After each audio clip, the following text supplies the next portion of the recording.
Hello hi welcome back to gold channel. இன்றைக்கி November 24 இந்த தங்கம் மற்றும் வெள்ளியோட விலை நிலவரம் என்ன அப்படின்னு பார்த்துடலாம். நம்ம வந்து காலையில் வீடியோ போட்டிருந்தோம். தங்கம் மற்றும் வெள்ளி இரண்டுமே வந்து சர்வதேச அளவில் குறைஞ்சதாக காணப்படுது. இந்திய ரூபாயோட மதிப்பு வந்து ஸ்ட்ரென்த்தன் ஆகிருக்கு. ஸோ அதனால் இன்றைக்கி தங்கம் மற்றும் வெள்ளி இரண்டுமே விலை குறைவதற்கான வாய்ப்புகள் இருக்குது அப்படின்னு நம்ம சொல்லியிருந்தோம். நம்ம சொன்ன மாதிரியே வந்து இன்றைக்கி தங்கம் மற்றும் வெள்ளி இரண்டுமே வந்து விலை குறைஞ்சிருக்குது.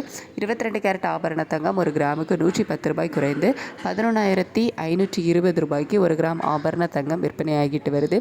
ஒரு சவரனுக்கு 880 ரூபாய் குறைந்து 92,160 ரூபாய்க்கு ஒரு சவரன் ஆபரண தங்கம் விற்பனையாகிட்டு வருது. வெள்ளியோட விலையுமே ஒரு கிராமுக்கு 1 ரூபாய் குறைந்து 171 ரூபாய்க்கு ஒரு கிராம் வெள்ளி விற்பனையாகிட்டு வருது. ஸோ இன்றைக்கி தங்கம் மற்றும் வெள்ளி இரண்டுமே வந்து விலை குறைஞ்சிருக்குது. ஸோ நம்ம ஃபஸ்ட்டு சொன்ன ரீசன் தான் சர்வதேச அளவில் தங்கம் விலை குறைஞ்சது மற்றும் இந்திய ரூபாயினோட ஸ்ட்ரென்த்தன். ஸோ இதனால தான் இன்றைக்கி தங்கம் மற்றும் வெள்ளி இரண்டுமே வந்து விலை குறைஞ்சிருக்குது.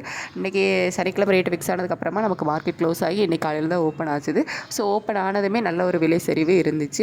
இதே ஸ்டேட்டஸ் கண்டினியூ ஆகிச்சுது அப்படின்னா ஈவினிங் வந்து இன்னுமே விலை குறைவதற்கான வாய்ப்புகள் இருக்கும். ஸோ இதே ஸ்டேட்டஸ் கண்டினியூ ஆகுமா, மீண்டும் சர்வதேச அளவில் நிலவரங்கள் எப்படி இருக்கும் அப்படிங்கிறத மதியத்துக்கு மேலே பார்த்துட்டு நான் உங்களுக்கு வீடியோவில் அப்டேட் பண்ணுறேன். Thank you so much.